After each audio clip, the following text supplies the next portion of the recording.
दिल्ली चुनाव में अब 2 हफ्ते से भी कम का वक्त बचा है। ऐसे में सभी पार्टियों के दिग्गज नेता अपने उम्मीदवारों के लिए वोट मांगने पब्लिक के बीच पहुंच रहे हैं। इस बीच दिल्ली चुनाव में एमआईएम चीफ असदुद्दीन ओवैसी की भी एंट्री हो चुकी है। शुक्रवार के दिन उन्होंने मुस्तफाबाद में रैली की। इस दौरान ओवैसी ने केजरीवाल और मोदी को भाई भाई बताते हुए एक ही यूनिट करार दिया।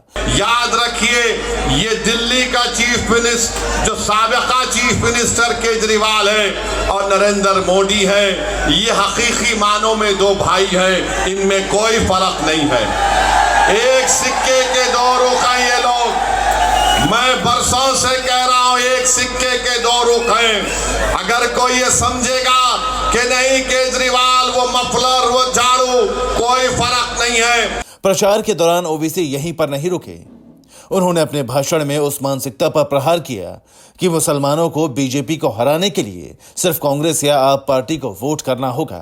मेरे आज के भाषण के बाद कल से हजरत शैतान के एजेंट आपके इलाकों में आएंगे और आकर आपसे कहेंगे, ये हजरत शैतान के एजेंट आकर कहेंगे ओवैसी भाषण तो अच्छा देता है मगर मेरे भाई बीजेपी को हराना है।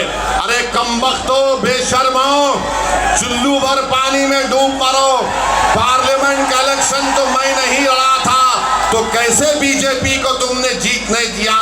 क्या मैं किसी को जाकर बोला था कि बीजेपी का साथ दो? चुनावी मंच से ओवैसी ने साफ साफ कहा कि अगर मुसलमानों को अपना हक चाहिए तो उन्हें अपनी लीडरशिप को चुनना होगा। कांग्रेस, आप या बीजेपी कभी मुसलमानों का भला नहीं कर सकती। हम कब तक जिंदा रहेंगे वो अल्लाह जानता है, मगर जब तक आप अपनी एक सियासी आवाज को, अपनी सियासी क़यादत को नहीं बनाएंगे, आपके से इंसाफ नहीं होगा, आपको इज्जत और मान सम्मान नहीं मिलेगा।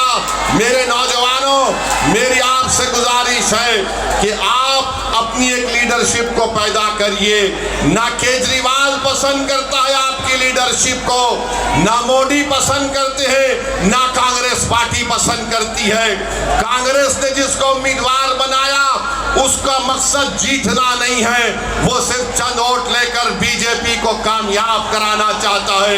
यहां ना इंशाअल्लाह ताला ताहिर कामयाब होगा। दिल्ली की मुस्तफाबाद सीट मुस्लिम बहुल है। यहां इस बार का मुकाबला बेहद दिलचस्प है। दिल्ली की सीट पर चौतरफा मुकाबला है। एक तरफ आम आदमी पार्टी, कांग्रेस और बीजेपी ने अपने उम्मीदवार उतारे हैं, तो वहीं एमआईएम ने ताहिर हुसैन को मुस्तफाबाद से टिकट दिया है। ताहिर हुसैन आपके टिकट पर पार्षद रह चुके हैं। 2020 में हुए दिल्ली दंगों में ताहिर हुसैन मुख्य आरोपी हैं। वो फिलहाल जेल में बंद हैं। ओवैसी की कोशिश ताहिर हुसैन के नाम पर मुस्लिम वोटों को एकजुट करने की है।